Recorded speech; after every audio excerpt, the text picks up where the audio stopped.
Assalamualaikum warahmatullahi wabarakatuh. Jumpa lagi dengan saya Ermawati Putri. Di video kali ini saya ingin menjelaskan tentang metode penelitian. Kalian pasti pernah dengar dong mata kuliah metode penelitian. Betul sekali. Metode penelitian adalah mata kuliah yang wajib dipelajari oleh mahasiswa tingkat akhir. Kenapa? Karena sangat diperlukan dalam penyusunan skripsi. Karena metode penelitian materinya cukup banyak, saya akan membagi beberapa part. Untuk video kali ini adalah part pertama, dan untuk part kedua dan part selanjutnya akan saya upload di minggu berikutnya ya. Mari kita langsung saja masuk ke PPT-nya. Nanti saya akan jelaskan di PPT tersebut. Metode penelitian part 1. Pengertian. Adapun pengertian dari penelitian menurut J. Suprapto, MA adalah penelitian adalah penyelidikan dari suatu bidang ilmu pengetahuan yang dijalankan untuk memperoleh fakta-fakta atau prinsip-prinsip dengan sabar, hati-hati, dan sistematis. Adapun pengertian dari metode penelitian adalah cara ilmiah untuk mendapatkan data dengan tujuan dan kegunaan tertentu. Cara ilmiah adalah kegiatan penelitian itu didasarkan pada ciri-ciri keilmuan, yaitu rasional, empiris, dan sistematis.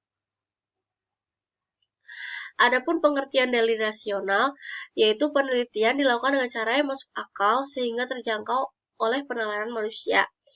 Adapun empiris, yaitu cara yang digunakan dapat diamati oleh panca indera, yaitu maksudnya adalah kayak pendengaran, penglihatan, sehingga orang lain itu dapat mengamati dan mengetahui cara ataupun teknik yang digunakan selama proses penelitian tersebut.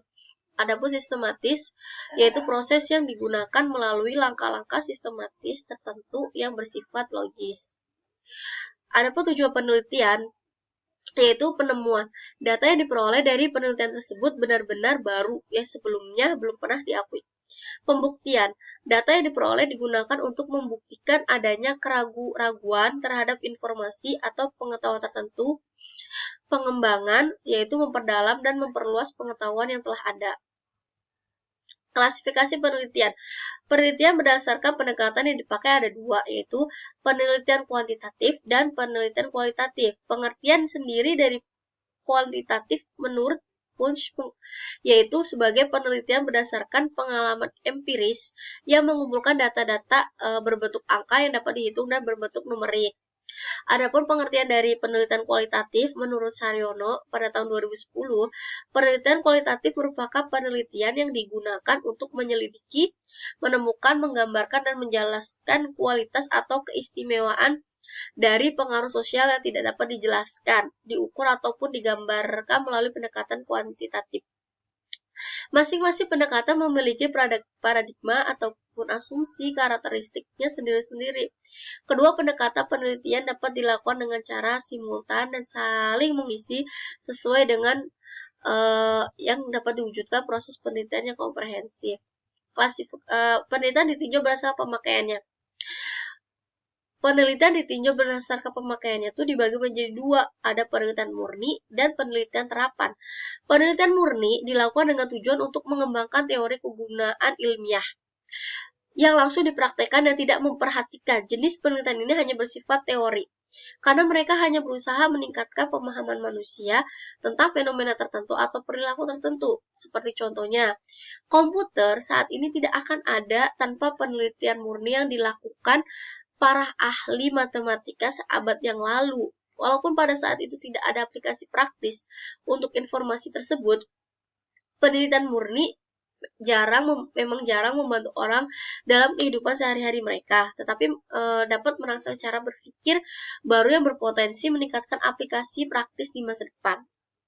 Penelitian terapan dilakukan dengan tujuan menerapkan, menguji, dan mengevaluasi suatu teori yang diterapkan dalam upaya pemecahan masalah praktis. Contoh, dalam penelitian terapan dapat dilihat pada penelitian untuk meningkatkan produksi tanaman, pertanian, mengobati atau menyembuhkan penyakit tertentu, meningkatkan efisiensi energi, rumah, kantor, bagaimana komunikasi di antara pekerja di perusahaan besar dapat ditingkatkan. Jenis penelitian ini juga bisa disebut penelitian tindakan. Penelitian berdasarkan tujuan umum dibagi menjadi 3, yaitu penelitian eksploratif, penelitian pengembangan, dan penelitian verifikatif. Adapun pengertian penelitian eksploratif dilakukan dengan tujuan untuk mengeksplorasi fenomena yang menjadi sasaran penelitian. Penelitian pengembangan dilakukan untuk mengembangkan suatu konsep atau prosedur tertentu. Penelitian verifikatif dilakukan dengan tujuan membuktikan kebenaran suatu teori pada waktu dan tempat tertentu. Penelitian berdasarkan tarafnya dibagi menjadi 2, yaitu penelitian deskriptif dan penelitian analitik. Penelitian deskriptif merupakan taraf mendeskripsikan variabel yang diteliti tanpa dilakukan analisis dalam keterkaitannya dengan variabel lainnya. Dan sedangkan penelitian analitik itu dilakukan bukan sekedar mendeskripsikan variabel penelitian, tetapi dilakukan analisis dalam hubungan antara variabel-variabelnya. Kemudian langsung data. Apa sih itu data? Data itu adalah kumpulan informasi yang diperoleh dari pengamatan atau pengukuran suatu variabel yang berupa angka, kata, ataupun simbol. Adapun fungsinya adalah untuk membuat keputusan, melakukan perincian, dan melakukan evaluasi. Jenis data ada 2, yaitu data kualitatif dan data kuantitatif. Cara mengumpulkan data ada 2, data primer dan data sekunder. Untuk skala pengukuran ada data nominal, ada data ordinal, dan ada interval. Untuk sumber data dilakukan melalui wawancara, populasi, dan sampel ataupun observasi. Untuk lebih jelasnya skala pengukuran nanti akan dibahas di video berikutnya ya.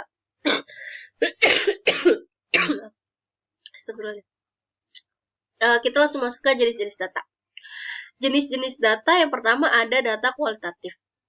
Data kualitatif yaitu data yang menunjukkan mutu atau kualitas sesuatu yang baik, keadaan, peristiwa yang dinyatakan dalam bentuk pengamatan atau kondisi. Data kualitatif, data yang menunjukkan mutu atau kualitas sesuatu yang ada, baik keadaan, peristiwa yang dinyatakan dalam bentuk pengamatan atau kata-kata. Misalnya, wanita itu cantik, santun, pandai, ataupun pria itu tampan, baik, rajin, soleh, seperti itu. Di samping ini adalah contoh data melalui kuesioner. Ada data kategori. Data kategori itu bisa dibagi menjadi 3. Seperti ini, penelitian tentang PHK ada 3 golongan. Pertama, perlu pesangon 3 bulan bagi semua yang kena PHK. Kemudian yang kedua ada perlu pesangon bagi yang sudah bekerja minimal setahun. Ketiga ada tidak perlu diberi pesangon. Data berjenjang dibagi menjadi 5, yaitu ada baik sekali, baik, sedang, buruk, ataupun buruk sekali. Adapun data bersifat relatif yaitu sering, kadang-kadang, jarang, ataupun jarang sekali.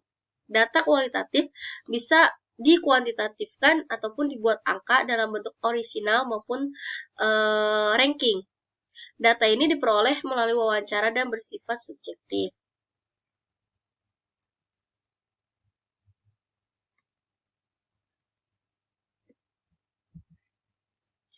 Data kuantitatif. Data kuantitatif itu adalah data yang berbentuk angka-angka.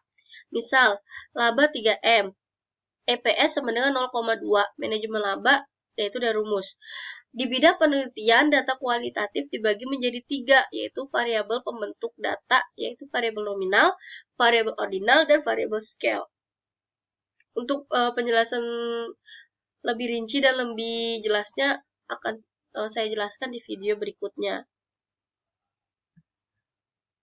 Cara pengumpulan data, yaitu ada dua, yaitu data primer dan data sekunder. Data primer diperoleh dari sumber pertama atau pengumpulan data yang dilakukan langsung melalui wawancara ataupun hasil pengisian kuesioner. Kuesioner bisa dilakukan dengan menyebarkan selembaran langsung ke pihak yang ingin dituju dan ataupun menggunakan secara online. Kemudian data sekunder diperoleh dari sumber kedua atau data yang telah diolah oleh pihak lain. Contoh, laba perusahaan didapat dari laporan rugi laba perusahaan. Harga saham didapat dari BI atau Bursa Efek Indonesia. Atau misalnya, kalau data sekunder itu seperti kita bisa cari laporan keuangan di Bursa Efek Indonesia seperti itu. Oke, sekian dan terima kasih. Berikut itu adalah penjelasan mengenai metode penelitian. Di video ini baru dasar-dasarnya saja yang dijelaskan. Memang agak sulit dan agak lebih ruwet untuk metode penelitian ini. Saya juga masih baru belajar.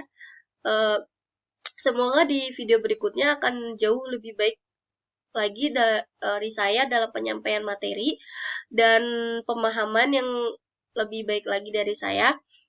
Untuk kekurangan dan kelebihan yang saya sampaikan di video kali ini mohon dimaklumi dan mohon ditonton video saya berikutnya.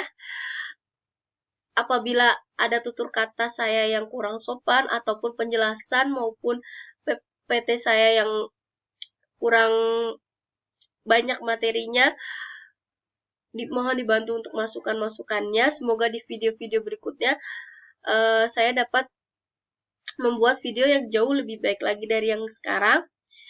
Untuk video part 1 ini saya rasa cukup sampai di sini. Semoga video ini dapat bermanfaat untuk kalian semua yang menontonnya. Wassalamualaikum warahmatullahi wabarakatuh.